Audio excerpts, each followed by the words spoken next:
그 강아지는 곰지려 있었다. 하지만 입에 문 신발만큼은 죽어도 놓지 않겠다는 기세였다.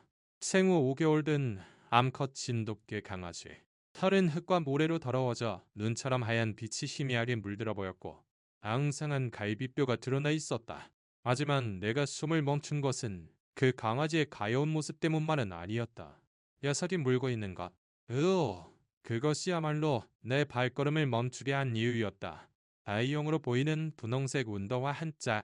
마치 생명줄이라도 되는 듯. 신발을 단단히 물고 있었다. 와우, 뭐랴. 나는 부산 남구의 평소 순찰구역을 걷고 있었다. 해는 높이 떴고, 차들은 쌩쌩 달렸다. 누구도 무언가를 위해 멈춰 서는 일 없는, 지극히 평범한 날의 오후. 아물며 길 잃은 개 한 마리를 위해 발걸음을 멈추는 사람은 있을 리 없었다. 에이, 강아지는 인도 가장자리에 주저앉아 마치 누군가의 귀가를 기다리는 것처럼 하염없이 도로를 바라보고 있었다.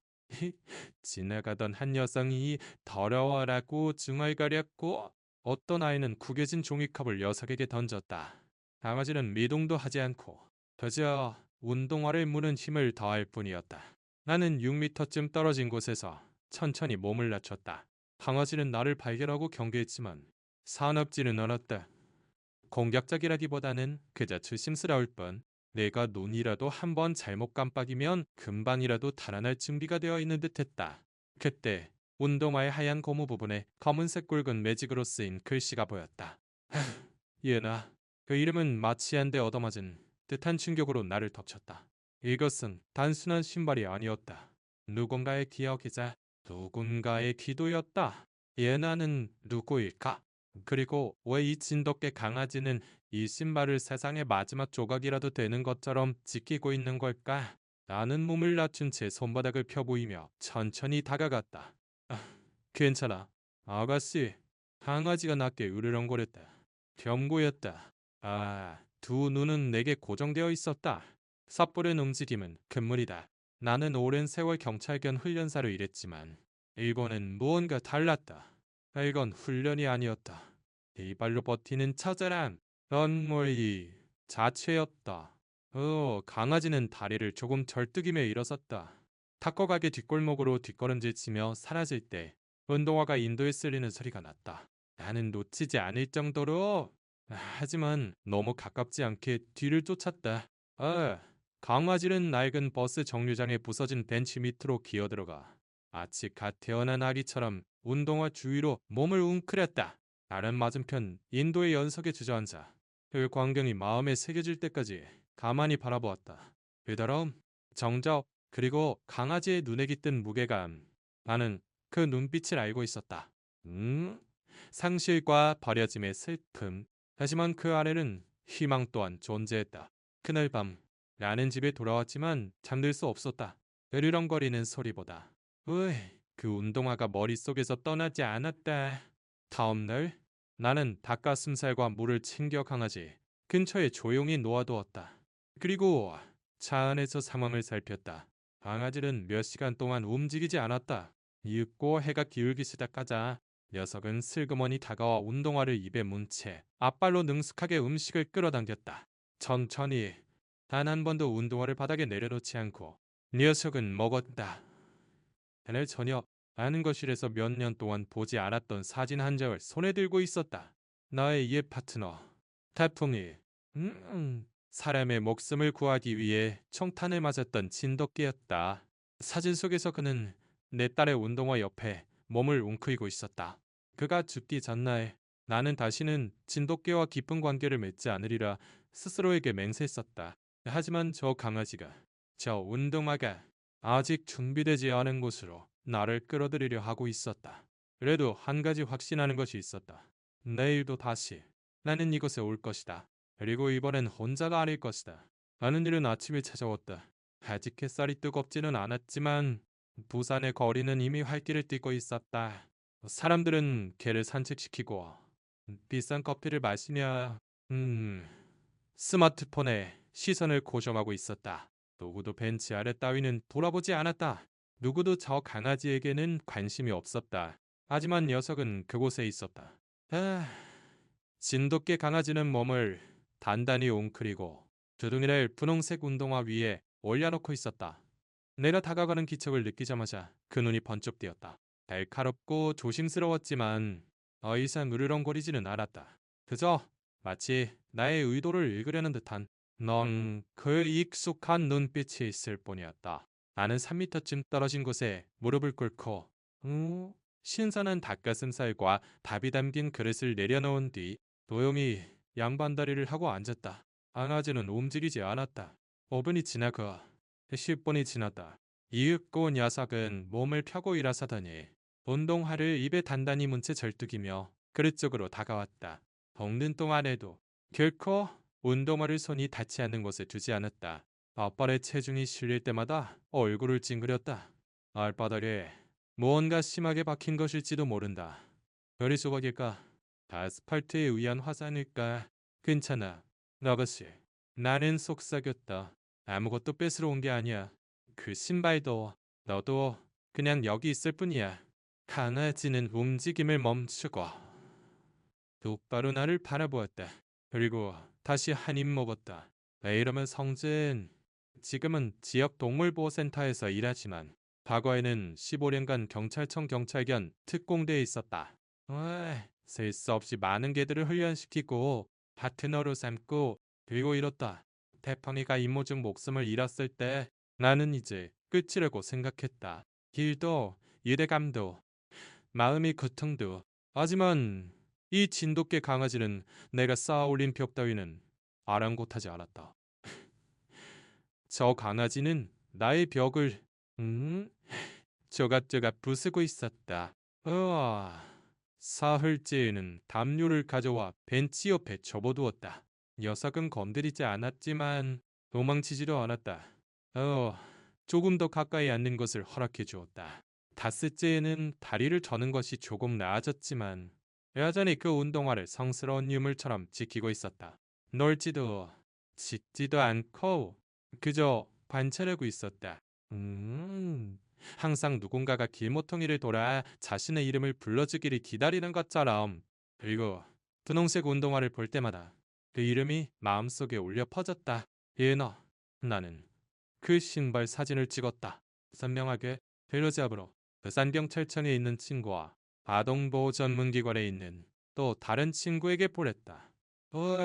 그 이름에 실종 아동이 없는지 물었다. 두 사람 모두 같은 대답이었다. 알아는 보겠지만 시간이 걸릴지도 몰라. 그리고 이 강아지에게는 시간이 얼마 남지 않은 듯했다. 날이 갈수록 튼튼해지기는커녕 말라가고 있었다. 다리 상처도 낫지 않았다. 그럼에도 녀석은 내가 몸에 손을 대게 하지 않았다. 가까이 오지 못하려 했다. 내가 충분히 오랫동안 조용히 앉아 두 손을 무릎 위에 올려놓고 있어야만 겨우 먹을 뿐이었다. 그날 밤 나는 뒷마당에 서서 낡은 목줄을 가만히 바라보았다. 3년 전 그 자리에 걸어둔 채로 울타리에 매달려 있었다. 이런 것을 원하지 않았다. 다시는 아무것도 느끼고 싶지 않았다. 하지만 저 강아지가 나를 과거로 끌어당기고 있음을 느꼈다. 다음 날 아침 나는 결심했다. 외난이 부드러운 간식과 같이 그리고 슬림 리드올감이 형태의 먹줄을 챙겼다. 이 아이를 구조할 것이다. 늘 싫어하겠지. 저항하겠지. 하지만 이 진돗개 강아지는 인도와 신발 한 짝 이상의 것을 누릴 자격이 있다. 남은 유일한 의무는 이 아이가 세상에서 유일하게 가진 것을 빼앗은 나를 과연 용서해 줄 것인가 하는 것뿐이었다. 녀석은 나를 보기도 전에 목줄을 먼저 발견했다. 아직 6미터쯤 떨어진 길모퉁이를 막 돌았을 뿐이었다. 하지만 나일론 고리가 내 손에 걸려 있는 것을 본 순간 강아지의 온몸이 굳어졌다. 녀석은 천천히 일어서서 마치 보물을 지키는 파수꾼처럼 나와 운동화 사이에 버티고 섰다. 나는 멈춰섰다. 삿불의 움직임도 덜도 하지 않았다. 목줄을 발밑에 떨어뜨리고 손바닥을 편 채 몸을 낮췄다. 오늘은 아니야. 나는 조용히 말했다. 평소처럼 앉아 있으러온 것뿐이야. 강아지는 움직이지 않았다. 시선은 목줄에서 떨어지지 않았지만 어깨의 긴장이 조금은 풀렸다. 나는 평소처럼 연석에 앉아 길모퉁이 주유소에서 막 싸온 통닭구이를 놓아두었다. 그리고 기다렸다. 22번을. 그만큼의 시간이 필요했다. 이윽고 녀석은 펄을 킁킁거리며 다리를 절뚝이며 다가왔다. 운동화를 함께 끌고 와. 먹을 때도 발밑에 꼭 붙여뒀다. 태양이 아스팔트를 데웠다. 차들이 지나갔다. 스케이트보드가 덜컹거리며 달려갔다. 강아지는 움찔했지만 도망치지는 않았다. 진전이었다. 나는 배낭에서 부드러운 파란색 담요를 꺼내 천천히, 정말 천천히 그 아이 쪽으로 한쪽 끝을 밀어주었다. 강아지는 멈춰서서 냄새를 맡고 나를 힐끗 쳐다봤다. 그 눈은 마치 짓이야. 내가 그런 수에 넘어갈 것 같아 라고 말하는 듯해서 나는 하마터면 웃을 뻔했다. 하지만 뒷걸음질 치지는 않았다. 그때 나는 입을 열었다. 넌 누구니? 아가씨. 아, 이에나라는 아이는 누구야? 강아지는 먹던 것을 멈추고 고개를 갸웃거렸다. 우와, 그 이름에는 무언가 의미가 있는 것이다. 나는 낮은 목소리로 말을 이었다. 그 애가 널 두고 간 거니? 아니면 누군가가 그 애를 너에게서 떼어놓은 거니? 강아지의 귀가 쭉 처졌다. 실은 기다림. 에이, 전에도 본 적이 있어. 라는 말했다. 문이 닫힌 후에도 계속 곁에 앉아있는 개들. 텅 빈 침대 옆에서 잠드는 개들을 말이야. 나는 다시 배낭에 손을 넣었다. 이번에는 장난감을 꺼내기 위해서였다. 새 것처럼 태그가 달린 여우 인형. 살며시 바닥에 내려놓고 나는 뒤로 물러났다. 네, 강아지는 그것을 무시했다. 하지만 내가 운동화에 손을 댔을 때 그저 손끝으로 살짝 스쳤을 뿐인데도 녀석은 으르렁거렸다. 크지도 원하지도 않은 그저 지키기 위한 소리였다. 나는 재빨리 손을 뗐다. 알았어. 메시지는 잘 받았어. 알간 후드티를 입은 남자가 지나가며 고웃음을 쳤다. 이봐요. 왜 그런 쓸데없는데 시간을 낭비해요? 그게 의도났어요. 나는 대답하지 않고 그저 강아지를 바라보았다. 이 아이는 고장 나지 않았다. 내가 아는 대부분의 사람보다 더 단단히 무언가를 붙잡고 있다. 그날 밤 그 광경이 머리에서 떠나지 않았다.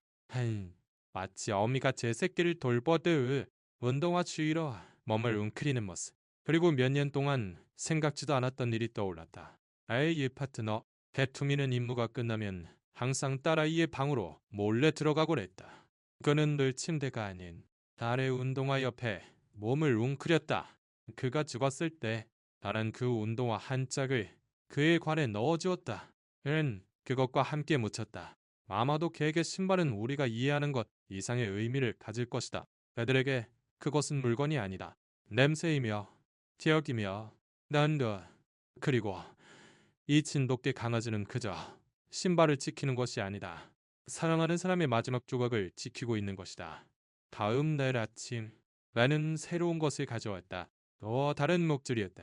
부드럽고 가벼운 슬립리드로 쓸 수 있도록 고리를 만든가 당장 쓸 생각은 없었지만 야살이게 그것을 보여주고 냄새를 맡고 아이디어할 필요가 있었다. 내가 앉아서 기다리자 강아지는 천천히 다가왔다. 그리고 처음으로 으르렁거리지 않았다. 대신 내 가슴을 미어지게 하는 행동을 했다. 녀석은 운동화를 살며시 바닥에 내려놓고 그 위에 턱을 올린 채 천천히 눈을 감았다. 피곤한 것이다. 돈뿐만 아니라 영혼이 지쳐 있었다. 이제 혼자 지키지 않아도 돼. 나는 속삭였다. 그리고 목줄을 몇 센티미터만 살짝 가까이 밀었다. 녀석은 한쪽 눈을 뜨고 움직이지 않고 가만히 보고 있었다. 그리고 처음으로 우리 사이에 무언가 변하고 있음을 느꼈다. 신뢰는 아닐지도 모른다. 하지만 아마도 그 시작이었다. 그날은 목줄을 가져가지 않고 덩닭구이와 담요 그리고 가슴에 가득 찬 순결만 가지고 갔다. 녀석은 그곳에 있었다. 벤치 아래에서 기다리고 있었다. 글 있던 자리, 그 진지한 눈빛. 하지만 무언가 달랐다. 민들개 강아지는 이전처럼 바로 일어서지 않았다. 아이싱제 태세를 취하지도 않았다. 그저 내가 음식을 놓는 것을 보고 그 냄새에 코를 킁킁거렸다. 다리 상처는 이전보다 더 심해져 있었다. 흙먼지 사이로 붉은 상처가 보였다. 하지만 오늘 녀석은 다리를 졸지 않았다. 천천히 조심스럽게 걸으며 분홍색 운동화를, 마치 그것이 여전히 세상에서 가장 무거운 물건인 양, 신발끈으로 끌고 왔다. 나는 낙서투성이인 버스 정류장 벽에 등을 기댄 채 인도에 주저앉았다. 아무 말도 하지 않았다. 할 필요도 없었다. 가나지는 일? 5미터 정도 떨어진 곳에 엎드려 천천히 먹고, 그리고 다시 운동화 주위로 몸을 웅크렸다. 나는 담요를 손에 들고 콘크리트 위에 펼쳤다. 1cm씩. 조금씩 그것을 가까이 밀어갔다. 그리고 멈춰. 재물처럼 우리 사이에 놓아두었다. 그때 기적이 일어났다. 으이, 강아지는 일어서서 압류 쪽으로 걸어와 한 바퀴 빙 돌았다. 그리고 무거운 한숨과 함께 털썩 들어누워 운동화를 가슴 아래에 품었다. 그것은 성스러운 순간 같았다. 마치 고대부터 이어져 온 어떤 유대가 있을 시간으로 재고축되는 것을 목격하는 듯했다. 착하다. 나는 속삭였다. 내 이름은 성진이야. 과거의 날은 한마디 말로 걔에게 명령했었다. 폭탄을 찾아내게 하고 용의자를 쫓게 하고 위험을 감지하게 했다. 하지만 이 작은 강아지는 전혀 다른 것을 내게 가르치고 있었다. 이 아이에게 필요한 것은 명령이 아니다. 인내와 그저 곁에 있어주는 것이었다. 나는 천천히 안정적인 움직임으로 손바닥을 아래로 향하게 하여 손을 내밀었다. 강아지의 귀가 움찔했지만 놀라지는 않았다. 네, 그저 보고 있었다. 내가 기다리자. 녀석은 망설이듯 조심스럽게 몸을 기울여 내 손가락 끝의 냄새를 맡았다. 그 단순한 접촉에 나는 거의 무너질 뻔했다. 예솔의 코는 따뜻했고 숨결은 이어탔다. 그 눈동자에는 이야기가 담겨 있었다. 너 정말 힘든 시간을 보냈구나. 나는 속삭였대. 물론 대답은 없었지만 뒷걸음질 치지도 않았다. 나는 조금 더 몸을 기울였다. 손은 목적으로 이동했고 손가락이 엉킨 털을 빗었다. 강아지는 몸을 굽혔지만 가만히 있었다. 나는 돌처럼 움직이지 않고 그곳에 손을 얹었다. 강아지 또한 마치 우리 중 한쪽이 움직이면 세상이 끝날 것처럼 얼어붙은 채 움직이지 않았다. 1분이 지나고 2분이 지났다. 녀석은 숨을 내쉬었다. 길고 딸리는 숨, 그리고 믿을 수 없게도 녀석은 내게 기대왔다. 내 손에 느껴지는 머리의 무게는 행복의 신뢰에, 그리고 내가 이 아이에게 바랄 권리조차 없는 짙은 무언가에 첫 번째 신호였다. 데려왔어. 나는 센터에서 강아지를 팔아하는 채 중얼거렸다. 그렇다. 안에서 누구도 믿지 못했다. 아시아에 있던 그 유기견이 비르렁거리던 그 아이가, 부산의 인도에서 운동화를 지키던 그 유령이 이제는 내 품에서 축 늘어져 완전히 지쳐 있었다. 몸무게는 8kg도 채 되지 않았다. 뇌와 가죽뿐이었고 잇몸은 창백했으며 발바닥은 너덜너덜 찢어져 있었다. 하지만 녀석은 결코 운동화를 놓지 않았다. 진퇴실에서 수의사가 단서를 찾기 위해 그것을 집으려 하자 이를 악물고 낙지 으르렁거렸다. 우리는 억지로 빼앗지 않았다. 그것이 장난감이 아니라는 것, 고물이 아니라는 것을 알았기 때문이다. 그것은 기억이었다. 그리고 녀석은 그 기억을 아직 단단히 붙잡고 있었다. 앨범, 나는 녀석의 캔넬 옆에 앉아 랜더 잠든 모습을 지켜보았다. 운동화는 턱 아래에 웅크려져 있었고 그 이름이 내 뇌리에 박혀 있었다. 예나, 나는 그녀를 찾아야 한다. 이 진돗개 강아지는 그저 길을 잃은 것이 아니다. 누군가를 기다리고 있는 것이다. 그리고 나는 그 누군가를 찾아낼 것이다. 운동화가 열쇠였다. 휴대폰으로 그 사진을 찍었다. 램을 가득 채운 클로즈업. 분홍색 천은 밝고 더러웠지만 검은색 굵은 매직으로 쓰인 이름은 아직 그곳에 있었다. 예나, 나는 경찰에 남아있는 모든 연락처에 메일을 보냈다. 실종자 담당 친구에게, 아동복지과에 있는 또 다른 친구에게 맥락 없이 단 하나의 질문만 보냈다. 씹히는 데 있어. 그리고 강아지 캔넬 옆에 앉아 기다렸다. 진돗개 강아지는 온동화 주위에 몸을 웅크리고 베개처럼 턱을 올려놓고 있었다. 예쁜 간격으로 눈을 떠 단을 질러보고 애가 있는 것을 확인하고는 다시 눈을 감았다. 실내는 아직 완전하지 않았지만 자라나고 있었다. 그날 오후 녀석은 수의사가 발을 치료하는 것을 허락했다. 낑낑거리며 울었지만 붓지는 않았다. 상처는 아스팔트 때문에 생긴 것이리라. 며칠, 어쩌면 몇 주 동안 계속 걸은 결과일 것이다. 이 마이크로칩도 목걸이도 없었다. 오직 그 아이와 그 신발뿐. 나와 기술자 한 명이 함께 녀석을 씻겨주었다. 미지근한 물과 순한 샴푸. 시원하지 않고 그저 계속 달고 있었다. 운동화는 욕조 근처 마른 수건 위에서 기다리고 있었다. 끝나자마자 녀석은 적고 떨리는 몸으로 기어나와 그곳에 얼굴을 파묻었다. 나는 수건으로 녀석을 감싸고 떨림이 멎을 때까지 안아주었다. 저 아이 눈빛이 정말 대단하네요. 기술자가 조용히 말했다. 뭔가 엄청난 일을 겪어온 것 같아요. 나는 고개를 끄덕였다. 그럴 거야. 그날 밤 강아지가 사무실에서 운동화를 발치에 두고 꾸벅꾸벅 졸고 있을 때 내 휴대폰이 울렸다. 전 동료의 문자 메시지였다. 나이다 씨, 일치하는 것 같아요. 부산경찰청에서 2주 전에 실종 신고를 접수했어요. 김이나 6세 인상착의랑 신발도 일치. 3일 전에 무사히 발견. 님이 귀가했습니다.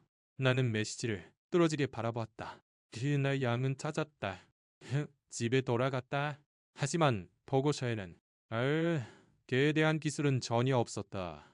심장이 바닥으로 콩 떨어지는 기분이었다. 이 진돗개 강아지는 계속 혼자 기다리며 이미 집에 돌아간 소녀의 조각을 지키고 있었던 것이다. 나는 보고서에 있던 번호로 전화를 걸었다. 두 번의 연결 끝에 지친 목소리의 여경이 전화를 받았다. 제가 현장에 있었습니다. 그녀가 말했다. 남구의 다리 밑에서 얘나 양을 발견했어요. 겁에 질려 탈수 증상이 있었지만 무사했습니다. 다른 사람은 아무도 없었어요. 걔는 없었습니까? 애가 물었다. 아니요. 저희가 본 바로는요. 나는 전화를 끊고 움직이지 못한 채 앉아 있었다. 그런 것이었나. 내가 진주라고 부르기 시작했던 그 강아지는 그들이 예나를 데려가는 것을 보고 있었던 것이다. 그리고 그들은 진주를 보지 못했고 부르지 않았고 알지 못했다. 녀석은 버려진 것이었다. 옥이 메었다. 나는 가족에게 메시지를 보내 운동화 사진을 첨부하고 이야기를 나눌 수 있는지 물었다. 무슨 말을 해야 할지 몰랐지만 누군가 예나 양에게 알려줘야 했다. 누군가 이 진돗개 강아지에게 더는 잊히지 않았다고 말해줘야 했다. 전송 버튼을 누르기 전에 나는 강아지를 보았다. 진주는 천천히 부드럽게 눈을 떴다. 더 이상 파수를 서고 있지 않았다. 그저 기다리고 있었다. 사랑하는 사람을. 그리고 나는 그들을 다시 만나게 해줄 것이다. 문은 내가 녹화하기도 전에 열렸다. 거기에는 30대 중반의 여성이 서 있었다. 창백한 얼굴, 피곤한 기색의 붉은빛 도는 머리를 느슨하게 묶은 모습이었다. 그대 뒤로는 주방 식탁에 흩어진 크레용과 의자 등받이에 걸린 분홍색 겉옷이 얼핏 보였다. 동부산 동물보호센터의 성진입니다. 그가 말했다. 따님 것으로 보이는 물건을 보관하고 있는 것 같아서요. 그녀는 눈을 깜빡였다. 목소리가 떨렸다. 보내주신 메시지 때문인가요? 운동화야? 나는 고개를 끄덕이며 예유. 휴대폰을 꺼내 진주가 운동화 주위에 웅크리고 있는 사진을 보여주었다. 어성은 입을 틀어막았고 순식간에 눈물이 터져나왔다. 세상에. 그녀는 속삭였다. 우리 딸이 계속 강아지 이야기를 했었어요. 저희는 아이가 만들어낸 상상 속 친구라고 생각했어요. 발견되었을 때 심한 탈수 증상으로 혼란스러워했거든요. 강아지가 같이 있어줬다고 왼쪽 신발은 가지고 계신가요? 애가 조용히 물었다. 그녀는 뒤돌아서 소리쳤다. 얘나야, 이리 좀 와볼래? 아, 작은 발소리가 바닥을 두드렸다. 그리고 아이가 모습을 드러냈다. 6살, 밝은 갈색 눈동자, 그리고 그 머리카락, 타오르는 듯한 붉은 금빛에 다성적이고 자유분방한 곱슬머리. 아이는 나를 보더니 멈춰서서 밝은 테디베어를 꼭 껴안았다. 은하야, 엄마가 조용히 말했다. 이 아저씨가 너에게 보여주고 싶은 게 있대. 나는 아이의 눈높이에 맞춰 몸을 낮추고 화면을 아이에게 향했다. 진주의 사진. 예나는 온몸이 떨릴 정도로 숨을 들이마셨다. 소마니. 그녀는 외쳤다. 소마니. 내 소마니. 엄마는 의자에 주저앉아 흐느끼고 있었다. 정말이니? 내가 물었다. 예나는 격하게 고개를 끄덕이며 눈을 크게 뜨고 떨리는 목소리로 말했다. 내일 밤 옆에서 자줬어요. 따뜻했어요. 무서운 아저씨가 왔을 땐 짖어줬어요. 먹을 것도 찾아다 줬어요. 왜 같이 오지 않았어요? 그 애는 가려고 했단다. 나는 다정하게 말했다. 하지만 아무도 그 애를 알아채지 못했던 거야. 예나는 방으로 달려가 다른 한쪽에 빗발했지만 깨끗한 똑같은 운동화를 들고 돌아왔다. 그것을 가슴에 꼭 껴안고 소만이는 나를 버리지 않아 라고 말했다. 말했잖아요. 엄마, 소만이는 있었어요. 내가 없어진 후에도 계속 거기 있어줬어요. 나는 눈물이 흐르기 전에 눈시울을 눌렀다. 저는 그 아이를 진주라고 이름 붙였습니다. 내가 말했다. 하지만 소망이가 그 아이의 이름이라면 그 아이는 그 이름을 다시 듣고 싶어 할 겁니다. 엄마는 말없이 나를 껴안았고 그저 떨리는 팔이 내 어깨에 있었다. 그 아이를 만날 수 있을까요? 그녀는 속삭였다. 부탁드립니다. 나는 고개를 끄덕였다. 그날 밤 날은 진주. 아니, 소망이를 그들의 집 근처 공원으로 데려갔다. 차 안에서는 아무 말도 하지 않았다. 그저 캔을 옆에 앉아 조용히 손을 위에 얹어두었을 뿐이다. 녀석은 침착했고 창밖으로 흐르는 세상을 눈으로 쫓았으며 운동화는 여전히 곁에 있었다. 우리가 도착했을 때 예나는 이미 기다리고 있었다. 분홍색 원피스의 새 운동화 그리고 소마니의 낡은 것과 똑 닮은 운동화를 손에 들고 있었다. 하는 캔들을 열었다. 소마니는 천천히 걸어 나와 풀 냄새를 맡고 주위를 둘러보았다. 그리고 그 아이를 발견했다. 공원 한가운데 서서 신발을 손에 든 예나를 소마나 예나가 외쳤다. 그 목소리는 기쁨으로 터져나왔다. 소마냐 여기 있어. 소마니를 순간 얼어붙었다. 움직이지 않았다. 그리고 낡은 운동화를 떨어뜨렸다. 툭 하고 그저 떨어뜨렸다. 그리고 달렸다. 예나는 뛰어드는 진돗개 강아지를 품에 박기에 딱 맞춰 무릎을 꿇었다. 둘은 머리카락과 다리와 외증과 입맞춤 덩어리가 되어 잔디밭 위를 굴렀다. 소망이는 날카롭고 기쁨에 차고 자유로운 울음소리를 한 번 내찔렀고 예나는 나무 위의 새들이 일제히 날아오를 만큼 큰 소리로 웃었다. 헤레는 소망이를 꼭 껴안고 그 털을 속삭였다. 네가 돌아와 줄 줄 알았어. 소망아, 원하지 않았어. 이제 다시는 떨어지지 않을 거야. 절대로. 그날 밤 나는 현관불이 꺼지고 한참이 지날 때까지 그들의 집 박차 안에 앉아 있었다. 떠나야 했다. 그 순간을 아름답게 끝내야 했다. 하지만 내 안에 무언가가 떠나기를 거부했다. 마치 과거에 있었던 것과 지금 막 태어난 것 사이에 끼어 움직일 수 없는 것 같았다. 소망이는 자신의 이유를 찾았다. 그것은 모든 진돗개가 바라는 것이다. 들판이든 인도든 녹슨 벤치 아래든 바라는 것은 음식도 안전도 아니다. 속할 수 있는 누군가다. 그리고 얘나 그 작은 소녀는 결코 소망이의 이름을 부르기를 멈추지 않았다. 나는 소망이가 아니 얼마나 오랫동안 기다렸는지 얼마나 필사적으로 저 신발을 지켰는지를 생각했다. 으르렁거림, 은빛, 그리고 심장박도 한 번만큼씩 찬찬히 무너져 내렸던 그녀의 벽을 떠올렸다. 그리고 깨달다. 그녀는 그저 예나를 기억했던 것이 아니다. 그녀는 예나를 믿었던 것이다. 그런 종류의 충성심은 훈련에서 나오는 것이 아니다. 간식이나 습관이나 명령에서 나오는 것도 아니다. 예언문에서 온다. 소만이가 분홍색 운동화 한 짝을 성스러운 것처럼 지켰던 것은 그녀에게 그것이 예나 그 자체였기 때문이다. 다음 날 아침 나는 보호센터에 들어가 공원에서의 두 사람의 인화된 사진을 팀원들에게 보여주었다. 예나가 그 곱슬머리가 털에 파묻힐 만큼 강하게 소망이를 껴안고 있는 사진이었다. 직원들 모두가 움직임을 멈췄다. 누군가 속삭였다. 저 아이, 네 신발 강아지. 응, 내가 말했다. 소망이야. 한동안 아무도 아무 말도 하지 않았다. 그러다 스웨 테크니션 중 한 명인 제인 씨가 그 사진을 프론트 데스크 위에 붙이고 가볍게 두드렸다. 이거야. 그녀가 말했다. 이게 우리가 이 일을 하는 이유야. 그날 오후 예나의 어머니로부터 메시지가 왔다. 제목은 감사합니다였다. 그에 이제는 소망이가 없으면 잠을 못 자요. 암중에 강아지 침대에서 끌어내야 할 정도예요. 우리가 지켜주지 못했을 때 소망이가 지켜줬다고 말해요. 나는 더 울음을 그칠 생각이 들지 않네요.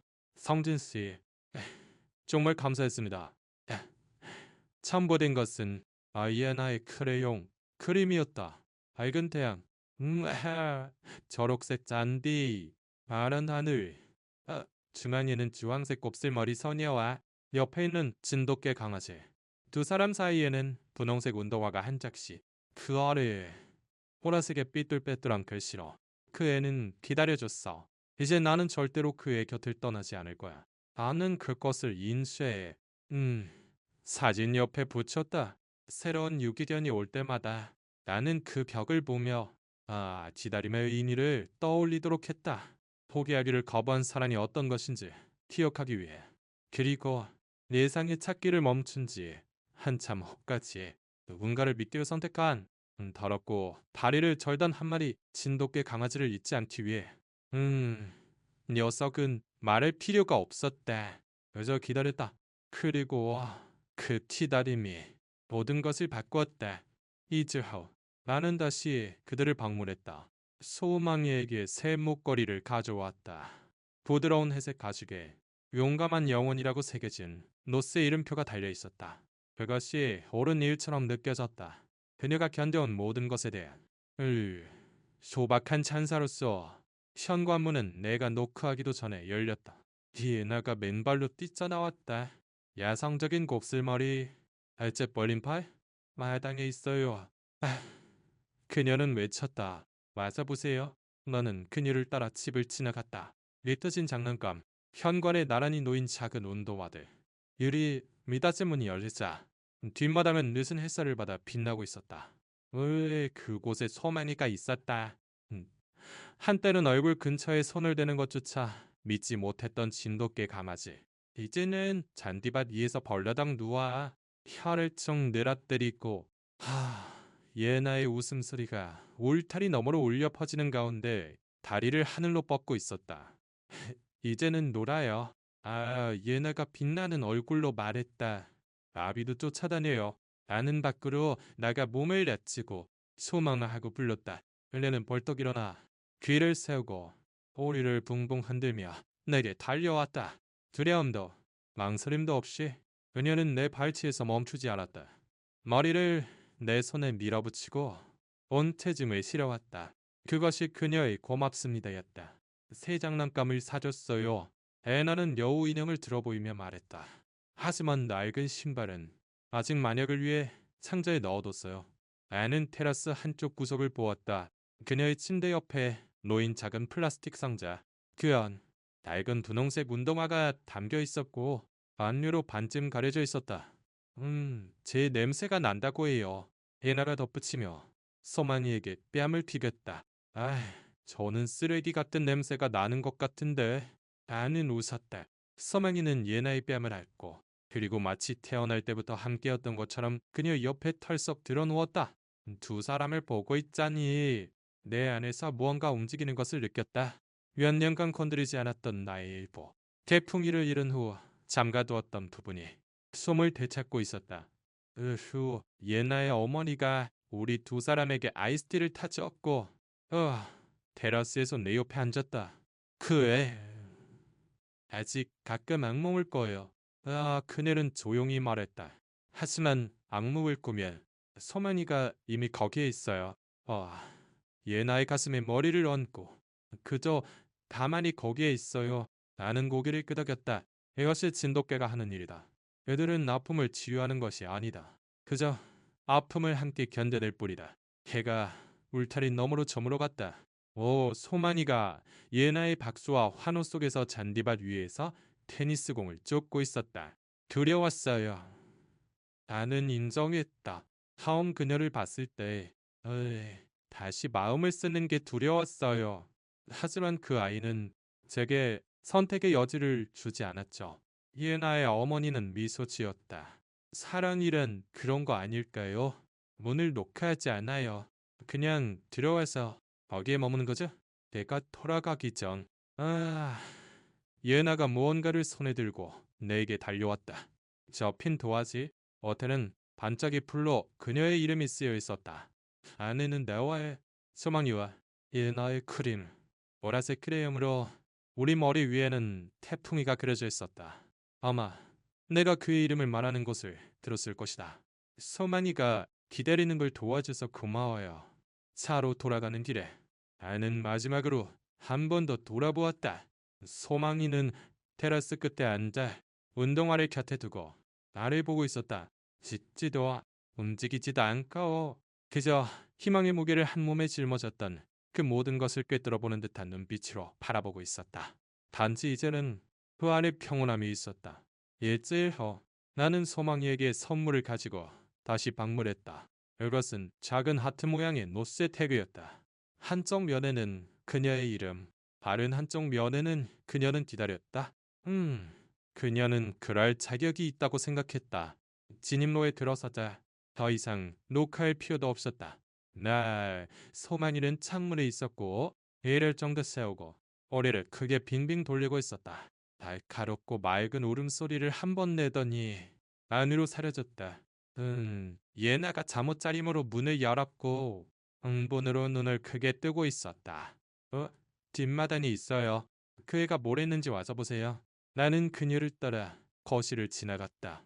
벽에 붙은 그림들, 니슨니의 식사 시간표가 적힌 작은 차트. 미닫이문 앞에서 예나는 멈춰서서 연극처럼 두 팔을 벌리고 는 속삭였다. 짜잔. 거기 정원 깊숙한 곳에서 서만이는 자신의 보물들을 모아두고 있었다. 침대, 두툼한 깔개, 씹어서 낡고 침 범벅이 된 사랑스러운 장난감들, 그리고 그 모든 것의 한가운데 운동화는 여전히 그곳에 있었지만 모습이 달랐다. 더 이상 껴안고 있지 않았다. 지키고 있지도 않았다. 그저 집착이 아닌 네 서준이 간직된 기억으로서 그곳에 놓여 있었다. 예나는 달려가 서만이를 꼭 껴안고 그리고 나를 보았다. 이제 들고 다니지 않아도 된다는 걸 안 것 같아요. 나는 고개를 끄덕였다. 자기가 안전하다는 걸 안 거겠지. 허리는 그녀의 목걸이에 새태그를 달아주었다. 내가 잠금쇠를 채우는 동안 그녀는 완벽하게 가만히 있었고 그리고 내 손을 두 번 핥았다. 짧고 의도적으로. 그것이 소망이의 방식이었다. 그 후 나는 예나의 어머니와 테라스에 앉았고 소망이는 그녀가 그토록 재회를 기다렸던 소녀의 옆에서 잔디밭에 누워 있었다. 제가 방을 나가도 이제 패닉에 빠지지 않아요. 어머니가 말했다. 전에는 소리 지르고 저한테 매달렸는데 이제는 소망이가 그녀 곁을 어디든 따라다녀요. 예나가 보이지 않으면 소망이는 반드시 그녀를 찾아내죠.